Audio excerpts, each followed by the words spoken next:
Officer Miles Corrigan never imagined that a sterile, fluorescent-lit Tuesday at the international terminal would unravel 20 years of decorated service. He thought he had seen it all. The desperate, the cunning, the foolish, they all passed through these gates, their secrets packed neatly into rolling plastic shells. His job was to find those secrets. Or rather, it was Rex's job. Miles was just the guy holding the leash. For 6 years, Rex, a magnificent German shepherd with a coat of sable and black and eyes the color of burnt amber, had been his partner. His nose was a precision instrument, calibrated to detect the chemical signatures of explosives and narcotics, the twin specters that haunted modern travel. Their partnership was a silent dance of perfect trust, a language spoken in the subtle shift of weight, the flick of an ear, the tension on a lead. But on this particular Tuesday, amidst the river of passengers flowing toward baggage claim, Rex did something he had never done before. He broke the rhythm. He stopped the dance. It started not with a bang, but with a whine. A low, mournful sound that vibrated up the leash and into Miles's hand, a frequency of distress so alien to his partner's usual stoicism that it sent a jolt of pure adrenaline through him. Miles scanned their surroundings, his eyes instinctively searching for a threat, for a discarded bag, a nervous sweat-beaded face.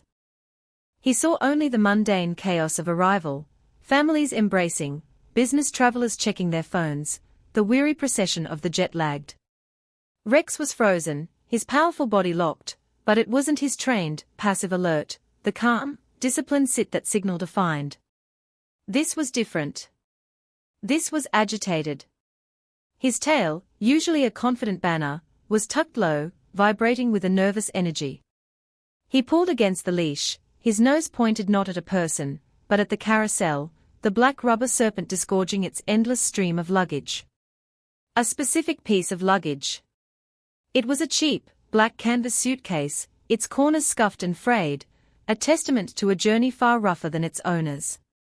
It looked anonymous, forgettable, one of 1,000 just like it. But to Rex, it was the only thing in the entire world. He lunged, not with aggression, but with a desperate, pleading force that nearly yanked the leash from Miles's hand. He planted his front paws on the moving belt, his claws scrabbling for purchase, his whines escalating into a series of short, frantic yelps. "Rex, heel!" Miles commanded, his voice sharp, a conditioned reflex. The dog ignored him. It was as if Miles wasn't even there. All of Rex's training, all of their shared history, had vanished, replaced by a singular, primal obsession with that battered black bag. Miles's first thought was immediate and chilling, a new kind of explosive, something with an unstable chemical compound that was driving his dog crazy. Or a designer drug, some exotic substance whose scent profile was unlike anything Rex had encountered in his training simulations. He tightened his grip, his mind racing through protocols. But as Rex nudged the suitcase with his nose, a gesture of impossible gentleness, a contradictory clue surfaced. This wasn't the behavior of a dog detecting a threat. It was the behavior of a dog trying to protect something.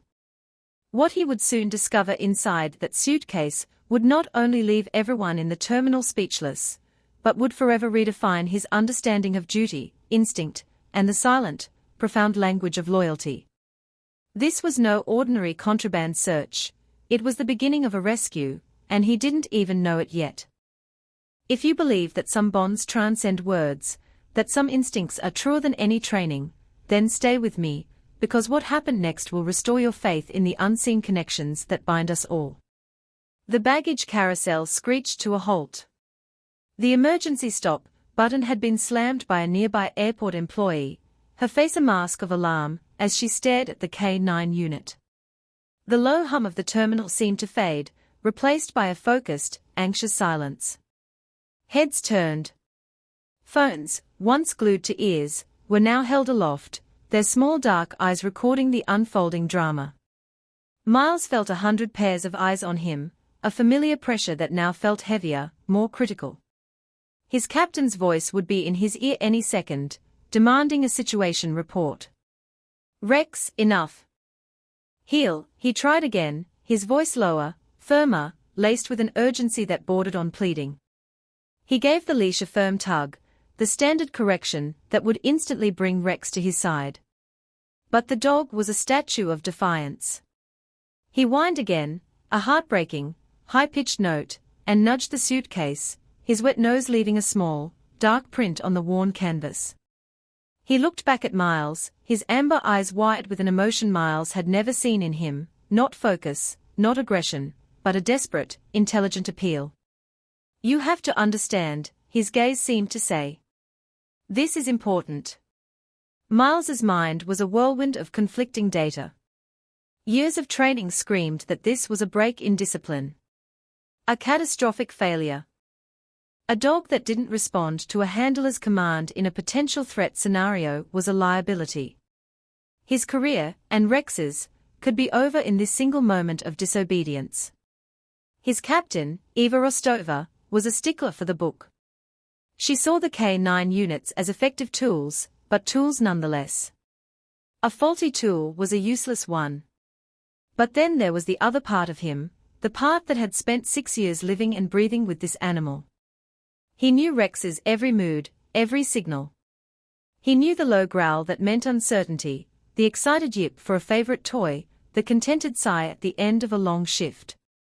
This behavior, this protective, almost maternal desperation, wasn't in the manual. It was a message from Rex himself, a deviation so profound it had to mean something. He made a split-second decision, one that would set him against protocol and his superiors. He would trust the dog. Clear the area. Miles shouted, his voice ringing with an authority he didn't quite feel. We have a potential threat. Everybody back. Now? The command worked its intended magic. The bubble of silence burst, replaced by nervous murmurs and the shuffling of feet as passengers were herded away by airport security, their curiosity warring with their fear. The scene was now contained, a sterile circle of tiled floor with Miles, a defiant dog, and a single, unassuming suitcase at its center. His radio crackled to life. Corrigan, what's your status? Talk to me. It was Rostova. Her voice was clipped, impatient. Captain, Rex has a positive, but atypical, alert on a piece of luggage at Carousel 4, Miles reported, choosing his words carefully. The behavior is not consistent with his training. I've never seen this before.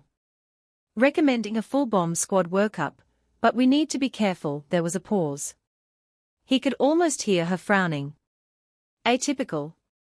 Define atypical, Miles. His, protective of the bag, Captain. He's not giving a passive alert. He's frantic. Pleading, almost. It's not aggression pleading. Rostova's voice was sharp with disbelief. Corrigan, it's a dog. It doesn't plead. Is it a threat or not? I don't know, Miles admitted, the words tasting like failure. But Rex is certain. I'm trusting him. Another beat of silence, longer this time. He knew what she was thinking. Rex was getting older. Maybe his senses were crossing, drug scents smelling like explosives, food smelling like drugs. Or worse, maybe Miles was losing his edge, anthropomorphizing his partner, letting sentiment cloud his judgment. The bomb squad is 2 minutes out, she said finally, her tone devoid of warmth. And find the owner of that bag. I want to know who we are dealing with. A security officer located the tag. The name was Lena Petrova. A quick check of the flight manifest showed she'd arrived from a small, Eastern European country, a known transit hub for various smuggling operations. The final puzzle piece seemed to click into place. An anxious dog, a suspicious origin, a lone female traveler. It was a classic mule profile. They found her huddled near a currency exchange kiosk, a small, bird-like young woman who couldn't have been more than 20. She was pale, her hands trembling so violently she had them clasped together in her lap. When the security officers approached, she flinched, a flicker of pure terror in her wide, dark eyes.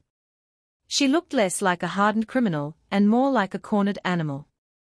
When they brought her to the edge of the cordon, her gaze fell on the black suitcase, then on Rex, who was still whining softly, his body a tense line of devotion to the bag. A choked sob escaped her lips. She shook her head, whispering in broken English, "No, please. It's nothing. Just clothes." Old clothes. Her fear was palpable, a suffocating cloud. But it wasn't the cold, calculating fear of being caught. It was the raw, abject terror of someone who had lost control, someone trapped in a nightmare far bigger than a simple customs violation. Miles looked from the terrified woman to his desperate dog, and the neat, clean lines of his professional world began to blur. The situation was getting messier, more human, with every passing second. The bomb squad arrived, their heavy gear and imposing presence adding another layer of surreal tension.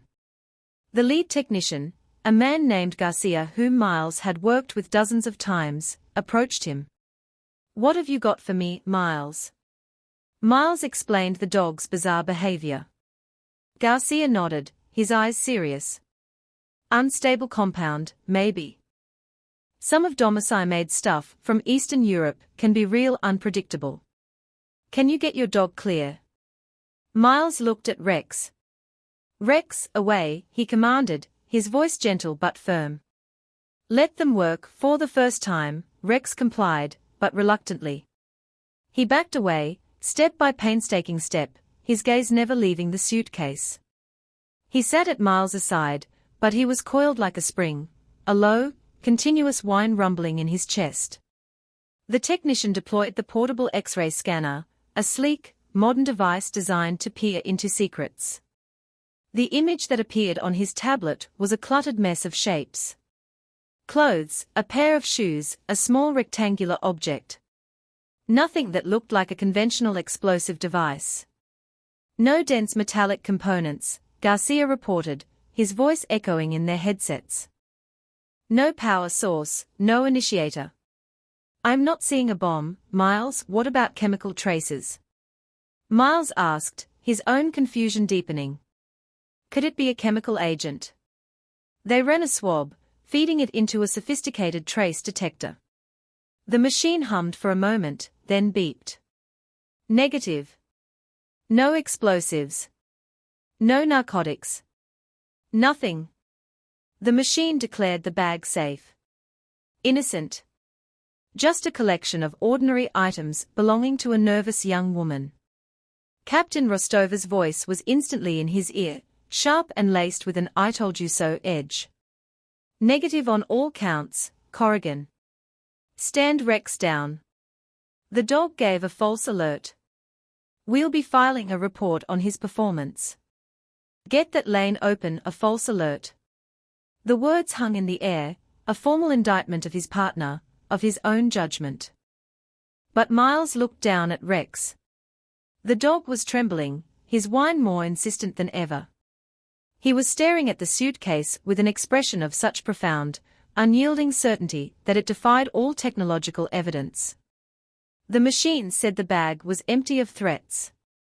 The dog, his trusted partner of 6 years, said it was the most important thing in the world. And in that moment, Miles knew. He knew he was standing at a crossroads, and the path he chose would change everything. The protocol was clear: trust the tech, release the bag, file the report. But his gut, a sixth sense honed by years on the job, and an unbreakable bond with his partner, screamed that they were all missing something. He looked at Garcia. "I don't care what the machine says. My dog is not wrong. There's something in that bag." Captain Rostova's voice was like ice in his ear. "Corrigan, I gave you an order. Stand down. The technical analysis is definitive. Your dog had a bad day. It happens. Don't make it worse by turning this into an incident. That's what this was becoming. A handler questioning state-of-the-art equipment based on a dog's whine. He could feel his career teetering on the edge of a cliff. He saw the looks from the other officers, a mixture of pity and frustration. They wanted to wrap this up, to restore the airport's rhythm. But then he looked at Lena Petrova. The young woman was watching him, her earlier terror now mixed with a fragile, desperate hope. Her eyes were pleading with him, just as Rex's were. They were allies in a secret he didn't yet understand. He felt a strange sense of solidarity with them, the handler, the dog, and the terrified girl, a trio bound by an invisible thread of crisis. He knew, with a certainty that chilled him to the bone, that if he let that bag go, something terrible would happen. He was making a choice not just for himself, but for Rex. A false alert of this magnitude, especially after challenging the bomb squad's findings, could lead to Rex being decertified, retired from service, labeled unreliable. He would be taking away the one thing his partner lived for, the work. Yet, not trusting him felt like a deeper betrayal. "Captain," Miles said, his voice quiet but unyielding, "with all due respect, I am not standing down. Rex has never been wrong. Not once in 6 years. There is something in there that the scanner can't see and the swabs can't detect. I am formally requesting we open the bag." There was a stunned silence on the radio. He had just directly defied a superior officer in the middle of an active operation. It was insubordination, plain and simple. He could feel Garcia and the other officers staring at him. He was breaking the cardinal rule: you don't argue on an open channel. "Your request is denied, Officer Corrigan." Rostova's voice was dangerously low. "The bag has been cleared. Release it to the passenger and report to my office." That's a direct order. This was it. The final command. The point of no return. He could obey, save his career, and spend the rest of his life wondering what Rex had been trying to tell him. Or he could burn it all down for a gut feeling, for the desperate look in a dog's eyes.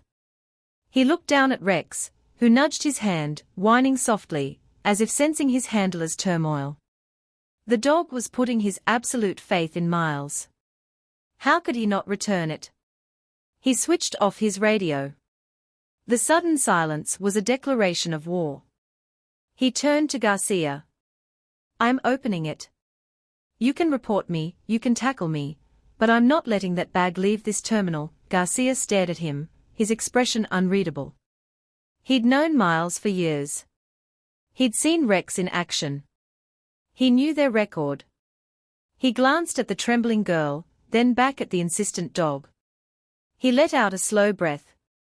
"You're a damn fool, Miles," he said, but there was no heat in it. "And you're going to be pushing paper for the rest of your days. But my scanner can't detect a heartbeat. And I've never seen your dog act like this." It was a subtle concession, a crack in the wall of protocol. Garcia wasn't going to help, but he wasn't going to stop him either. Miles knelt by the suitcase. The world narrowed to the black canvas, the cheap zipper, and the sound of his own heart pounding in his ears. He looked at Lena Petrova. "I need you to open it," he said, his voice gentle. Slowly she shook her head, tears streaming down her face. "I can't. They'll know. Who will know?" Miles pressed, but she just sobbed, her body racked with fear. He realized he couldn't force her. He would have to do it himself. As he reached for the zipper, his eyes caught something he hadn't noticed before, something the smooth, impersonal eye of the scanner would have missed. On the side of the suitcase, near the seams, were a series of tiny, almost imperceptible punctures. They were disguised as scuffs, part of the bag's general wear and tear, but they were too uniform, too deliberate. They were air holes. And then he heard it. Over the hum of the ventilation and the distant announcements, a tiny, faint sound from within the bag. A weak, scratching sound. Like a mouse in a wall. It was so quiet he thought he'd imagined it. But Rex heard it. The dog's ears twitched, his whining ceased, replaced by a low, anxious rumble. He knew. He had known all along. "Get me a secure room," Miles said to one of the junior officers, his voice now filled with a new, terrifying certainty. "And call the airport vet." Tell them it's an emergency. The officer looked at him, then at the silent radio on his belt, and made a decision. He nodded. The spell of defiance was spreading. The small, windowless interrogation room felt like a pressure cooker. The air was thick with unspoken tension, the silence broken only by the hum of the overhead fluorescent light and the ragged, shallow breaths of Lena Petrova. They had brought her in, along with the suitcase, which now sat on the metal table like a bomb, even though they all knew it wasn't. Captain Rostova stood in the corner, her arms crossed, her face a thundercloud of fury. She hadn't said a word to Miles, but her presence was a judgment. Garcia was there too, his curiosity having won out over his professional caution. And Rex, who had refused to be separated from Miles, lay by the door, a silent, furry sentinel, his gaze fixed on the bag. The scratching sound was more distinct in here, a faint, rhythmic scrape of something small and desperate. Miles, for the last time, Rostova said, her voice dangerously calm, you have defied a direct order, disabled your communications, and created a departmental circus over a cleared piece of luggage. Whatever is in that bag, it had better be the goddamn crown jewels. Miles ignored her. His focus was entirely on the suitcase. He looked at Lena, whose face was buried in her hands. Please, he said softly. Whatever is in there is in distress. We can help. But you have to let us. She looked up, her face streaked with tears and mascara. You don't understand, she whispered. They said if it was found, if anything went wrong, they would find my family. My little brother. Her voice broke. It was clear she was a pawn, a terrified courier trapped between a rock and a hard place. The people who had given her this bag were far more frightening to her than the police. Miles understood. This wasn't about prosecution anymore. This was about salvation. I'm going to open it now, he said, his voice leaving no room for argument. He moved to the table, his movements slow and deliberate. He placed his hand on the zipper. Rex lifted his head, his tail giving a single, anxious thump against the floor. The sound of the zipper sliding open was unnaturally loud in the quiet room. It was like peeling back a layer of reality, revealing something that shouldn't exist. He pulled the two halves of the suitcase apart. Inside, nestled among a few thin, worn articles of clothing, was a small, crudely modified pet carrier, the kind you might buy at a discount store. Its plastic door was wired shut. The inside of the carrier was dark, but he could see movement. And he could smell it now. The scent of fear, of waste, of an animal confined for far too long. Garcia leaned in, his professional curiosity now fully engaged. Rostova took a step forward, her anger momentarily replaced by a tense intrigue. With a pair of wire cutters from Garcia's toolkit, Miles snipped the wires holding the carrier door shut. He pulled the small plastic grate open. For a moment, nothing happened. Then, two enormous, luminous brown eyes blinked slowly in the sudden light. They were eyes that seemed to hold all the world's sadness. A tiny, furred creature, no bigger than a man's hand, was huddled in the back corner. It was a primate of some kind, with soft, grey-brown fur, impossibly long, delicate fingers, and a small, heart-shaped face. It shivered uncontrollably, its breathing a series of shallow, rattling gasps. It was a slow loris. Miles knew it instantly from wildlife documentaries. An endangered, nocturnal primate, poached for the exotic pet trade and traditional medicine, its bite venomous, its stare heart-melting. The room was utterly, profoundly silent. Everyone was speechless. Rostova's mouth was slightly agape, her carefully constructed fury completely dismantled by the sight of this tiny, suffering being. Garcia let out a breath he seemed to have been holding for minutes. My God, he whispered. The slow loris blinked again, its huge eyes locking with Miles's.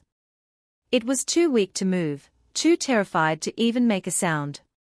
It was dying. Rex, his job finally done, let out a soft, low sigh.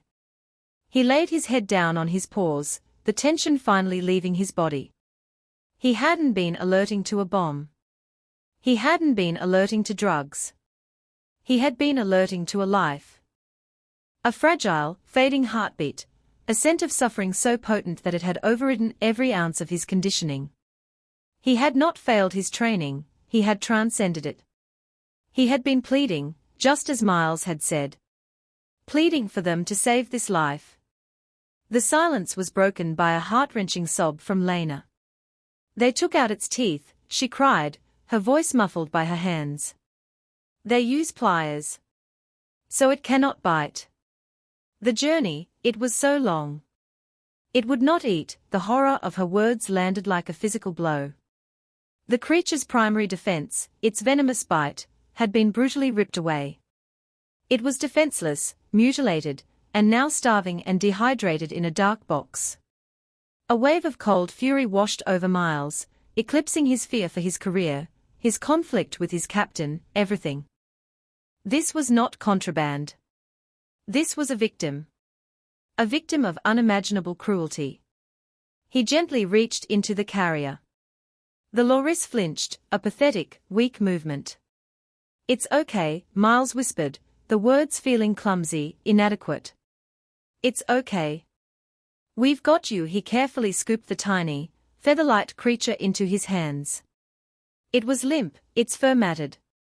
Its body was frighteningly cold. It was going into shock. "The vet," Miles said, turning to Rostova, his eyes blazing with a fire she had never seen. "You called the vet, right?" Rostova, for the first time in the years he'd known her, looked shaken. She nodded, fumbling for her radio. "Dispatch, this is Captain Rostova. I need an emergency escort. Now? We have a critical situation." She didn't specify what it was. How could she? How could she explain over a police radio that the biggest threat in the airport today wasn't a bomb, but a broken heart in a tiny, furred body, and that her best K-9 unit had just proven that empathy was an instinct more powerful than any explosive? The race was on. A new ticking clock had started, not counting down to an explosion, but to the last, faint beat of a tiny, tortured heart. The sterile white walls of the airport corridor blurred into a smear of motion. Miles cradled the tiny slow loris against his chest, its fragile weight barely registering. He had wrapped it in his own uniform jacket, creating a dark, warm nest in a desperate attempt to stabilize its body temperature. The creature was terrifyingly still, its only sign of life the faintest flutter of breath against his hand. Every second felt like a stolen moment, a grain of sand slipping through an hourglass. Rostova was ahead of him, her usual authoritative stride now a frantic, purposeful run, barking orders into her radio. The fortress of her professional anger had crumbled, replaced by a raw, urgent humanity. She was no longer a captain disciplining a subordinate, she was a person trying to outrun a tragedy. Garcia and two other officers formed a protective wedge around them, clearing a path through the gawking crowds that had reformed. The news was spreading in whispers and snapshots, a distorted tale of a bomb dog, a mysterious suitcase, and a secret revealed.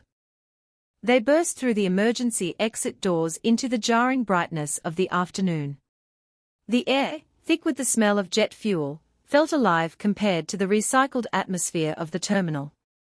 A black and white patrol car was already idling at the curb, its lights flashing, painting the scene in frantic strokes of red and blue. "The University Veterinary Hospital has a specialist on call," Rostova said, holding the car door open for him. "They are prepping for a critical primate. Go? I'll handle the girl and the paperwork." Miles slid into the back seat, carefully keeping the precious bundle level and secure. Rex, who had followed them stride for stride, jumped in after him, settling on the floor, his big body a warm, solid presence. He rested his head on the seat, his amber eyes never leaving the jacket in Miles's lap. The siren wailed to life, a piercing shriek that cleared a path through the congested airport traffic. The city unfolded in a dizzying panorama of concrete and glass.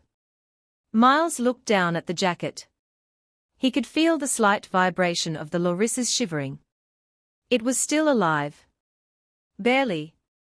"Hold on," he whispered, the words a prayer directed at the tiny creature. "Just hold on. We are almost there." He felt a profound and terrible sense of responsibility. This small life, plucked from a jungle halfway across the world, mutilated, and shipped like a piece of cargo, had ended up in his hands. Its fate was now inextricably linked to his. Rex's act of defiance had made it so. The dog whined softly, as if echoing his thoughts, and nudged Miles's elbow with his nose. He was on duty, watching over his handler, who was now watching over the victim. A chain of care, forged in a moment of crisis. The driver, a young officer Miles didn't know, navigated the city with skilled precision, the siren a magical key that parted the sea of traffic. But the hospital was on the other side of town, and every red light, every bottleneck, felt like a personal failure. Miles could feel the creature's life force ebbing away. The faint tremors had lessened, a sign not of recovery, but of a system shutting down. Come on, don't you give up," he murmured, his voice thick. He was no longer a police officer. He was just a man, bargaining with fate for a life he had only just met. "You've come this far. You're a fighter. You have to be a fighter." Back at the airport, Rostova was facing a different kind of battle. She was in the same interrogation room, but the atmosphere had changed. The tension had been replaced by a heavy, somber grief. Lena Petrova was no longer a suspect, but a witness. And a victim herself. Through a translator, her story came tumbling out, a waterfall of fear and poverty. She was a university student, the first in her family to get an education. Her younger brother had fallen ill, requiring a surgery her family could never afford. A man had approached her, a recruiter for a courier service. He offered her enough money to pay for the surgery and more. All she had to do was take a suitcase on a flight. She wouldn't have to touch it, just check it in and leave it on the baggage carousel at her destination. Someone else would pick it up. She had been desperate. She had said yes. They had given her the bag just before she left for the airport. They had warned her, with chilling specificity, what would happen to her family if she failed, if she was caught, if the cargo was damaged. She didn't know what was inside until she was on the plane. She heard the scratching. In the quiet of the darkened cabin, she had unzipped the bag a tiny crack and seen those huge, terrified eyes staring back at her. For the rest of the 12-hour flight, she had been trapped in a state of pure horror, a custodian to a dying creature, too scared to ask for help, too terrified not to. Rostova listened, her face grim. The clean, black and white world of law enforcement was a tapestry of grey. This wasn't just about animal smuggling. It was about human desperation, exploitation, and the casual cruelty of a global criminal network that treated both people and animals as disposable commodities. She made a call, not to her precinct, but to a federal task force that specialized in international organized crime and human trafficking. Lena's testimony, her detailed description of the men who had coerced her, was a key that could unlock a much larger investigation. By saving the loris, Rex had inadvertently thrown a wrench into a massive criminal enterprise. The patrol cars screeched to a halt in front of the veterinary hospital's emergency entrance. A team was waiting, a vet and 2 technicians, their faces serious. Miles didn't wait for the door to be opened. He was out, the jacket held reverently in his hands. "It's a slow loris," he said, his voice ragged. "Critical dehydration and hypothermia. Mutilated." They pulled its teeth. The vet, a woman with kind, capable eyes, didn't flinch. She nodded, her gaze already assessing the situation. "Let's get him inside." Now she led him into a brightly lit treatment room, a world of gleaming steel and quiet efficiency. Miles gently unfolded his jacket, revealing the small, still creature. The vet scooped it up with practiced hands, her fingers immediately searching for a pulse, checking its gums, its responsiveness. Pulse is thready. Temperature is dangerously low, she reported to her team. Start and thaw with warmed fluids. Get the incubator ready. We need to get his core temperature up. Slowly, the team moved with a calm, focused urgency. An thaw catheter, impossibly small, was inserted into a tiny vein. The loris was placed inside a clear plastic incubator, a warm, humid sanctuary. A monitor was attached, and a fragile, erratic green line began to beep across the screen. A heartbeat. Faint, but there. Miles stood back, feeling suddenly useless. His part of the rescue was over. The race was now in the hands of science and medicine. He watched them work, his uniform feeling heavy and out of place in this temple of healing. He had spent his life dealing with the aftermath of violence, with the broken things people did to each other. He had never been this close to the brink of life and death, to the delicate, flickering flame of a single, innocent existence. The vet turned to him. You saved his life, bringing him in this quickly. Another hour, maybe less, he wouldn't have made it. Miles shook his head, looking through the window to the car where Rex was waiting patiently. It wasn't me, he said, his voice thick with emotion. It was my dog. He's the one who knew. Days bled into a week. The sterile, predictable rhythm of Miles's life had been shattered. He was on administrative leave pending the results of the internal investigation, a standard procedure for defying a direct order. But he barely noticed. His world had shrunk to the four walls of the veterinary hospital's intensive care unit. He spent his off-duty hours in a plastic chair in the corner of the small, quiet room, watching the tiny creature in the incubator. He named him Kai, a name he'd read meant sea in Hawaiian, but to him, it meant unbreakable spirit. Kai was a fighter. Against all odds, he was slowly, painstakingly, clawing his way back to life. The first few days were touch and go. His system, ravaged by dehydration and stress, struggled to stabilize. But the vet, Dr. Aries, and her team were relentless. They administered fluids, provided specialized nourishment through a feeding tube, and kept his environment perfectly controlled. Miles became a silent fixture in the room. He would talk to Kai in low, soothing tones, telling him about Rex, about the ocean, about anything that came to mind. He didn't know if the loris could understand, but he felt it was important to fill the sterile silence with a voice of kindness, to replace the memory of fear with the sound of safety. Rex was always with him, waiting patiently in the car or, on the few occasions Dr. Aries allowed it, lying quietly on a mat in the corner of the room. The big shepherd seemed to understand the gravity of the situation. He was no longer the frantic, pleading dog from the airport. He was a calm, reassuring presence, a guardian watching over the healing process he had started. On the 5th day, a small miracle occurred. Miles was sitting by the incubator when he saw Kai stir.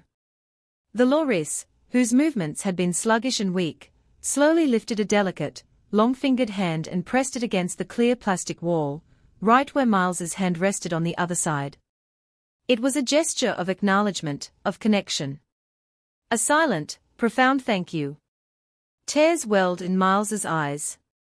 In that single, tiny touch, he felt a bond solidify, a connection that transcended species, language, and circumstance. It was a moment of pure, unadulterated grace. News of the rescue had spread. The story, picked up by local and then national news, was a beacon of light in a world saturated with darkness. The dog who heard a heartbeat, one headline read. Rex was an international hero. Letters and donations poured into the K-9 unit and the veterinary hospital. The internal investigation against Miles was quietly dropped. Captain Rostova herself called him. Her voice was different, stripped of its usual bureaucratic armor. The feds picked up 2 of the smugglers, Miles, she told him. Lena Petrova's testimony was crucial. They think it's the key to dismantling a network that spans 3 continents. She's been granted protected status and is helping them build the case. You and your unreliable dog did more good in one afternoon than a dozen planned operations. She paused. What you did was against the book. But it was right. You reminded me what this job is supposed to be about. Protecting the vulnerable. All of them. It was the closest to an apology he would ever get, and it was more than enough. A month later, Kai was strong enough to be moved. A renowned wildlife sanctuary, one specializing in the rehabilitation of rescued primates, had prepared a special habitat for him. The day of the transfer was bittersweet. Miles drove Kai to the sanctuary, the small carrier safely buckled into the passenger seat. Rex sat in the back, his head resting between the front seats, a quiet observer. The sanctuary was a green paradise, a stark contrast to the concrete jungle of the city. As Miles and the sanctuary director carried Kai to his new home, a large, lush enclosure filled with trees and ropes for climbing, he felt a pang of sadness. He had grown to love this little creature. This was goodbye. They placed the open carrier inside the enclosure. Kai hesitated for a moment, then slowly, cautiously, he crept out. He looked around, his huge eyes taking in the green leaves, the real branches, the open sky. He took a tentative step, then another. He reached out and touched a leaf, as if discovering a long-lost memory. Then he looked back. He looked directly at Miles, and then at Rex, who was watching from a distance. It wasn't a look of fear or sadness. It was a look of peace. Of gratitude. He had come home. Miles watched him for a long time, until Kai finally climbed a branch and disappeared into the green canopy. He felt a hand on his shoulder. It was the sanctuary director. What that dog of yours did, she said, it goes beyond science. It's empathy. A pure, instinctual awareness of another being's suffering. You can't train that. It just is. Months passed. The seasons turned. Officer Miles Corrigan was no longer the same man who had walked into the airport on that Tuesday morning. The quiet cynicism that had settled around his heart had vanished, replaced by a renewed sense of purpose. He hadn't taken his retirement. Instead, he and Rex had become ambassadors for a new kind of K-9 program, one focused on wildlife trafficking. Their story had inspired police departments around the world to consider training dogs not just for what is dangerous, but for what is endangered. What began as a routine patrol, a day like any other, had become a profound journey into the heart of compassion. It was a lesson taught not by a manual or a commander, but by a dog who refused to be ignored. Miles learned that true courage isn't always about facing down a threat. Sometimes, it's about listening to the quietest voice, defending the most fragile life. His bond with Rex, once built on commands and rewards, was now forged in a shared, sacred memory. They were more than handler and dog. They were partners in a deeper sense, two souls who had stood together at a crossroads and chosen the path of empathy. The final, peaceful image is of Miles and Rex, sitting on a hill overlooking the city as the sun sets, casting the world in hues of gold and orange. Rex rests his head on Miles's knee, and Miles strokes his loyal partner's fur, a silent communion of perfect understanding. They are guardians, not just of the law, but of life itself. Sometimes the most important discoveries are not the ones we are trained to look for, but the ones our hearts, and the hearts of our most loyal companions, know are there all along. It's a reminder that in a world full of noise, we should never underestimate the power of a single, determined voice, or whine, and the profound, life-altering truth it may be trying to tell us. If you believe in the unbreakable bond between humans and animals, and in the quiet heroes who fight for those who cannot fight for themselves, please share this story, so that more people can be reminded that a little bit of empathy can change the world.